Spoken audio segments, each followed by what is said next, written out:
मी भारतीय जनता पार्टीमध्ये प्रवेश करण्याच्या संदर्भामध्ये सूचित केलेलं आहे आणि वरिष्ठांशी चर्चा केल्यानंतर मी त्यांना म्हटलं प्रवेशाच्या संदर्भामधली भूमिका तुम्ही केव्हा जाहीर करणार आहे, म्हणजे केव्हा प्रवेश माझा होईल याची तारीख काही आहे का. त्यांनी सांगितलं निश्चित प्रवेश आहे. विनोद तावडे साहेबांनी सांगितलं निश्चित प्रवेश आहे. बावनकुळे साहेबांनी सांगितलं प्रवेशाबद्दलची तारीख जी आहे ते आम्ही तुम्हाला कळवणार आहोत, तुम्ही कामाला लागा.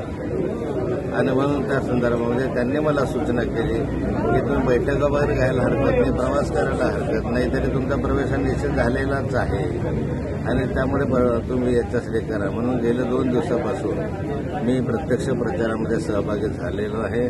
मी अनेक गावांना आजही हे 8वं गाव आहे यावर तालुक्यातलं. या ठिकाणी मी भेट देतोय, बैठका घेतोय आणि चांगला प्रतिसाद रक्षाताईला या ठिकाणी मिळतोय.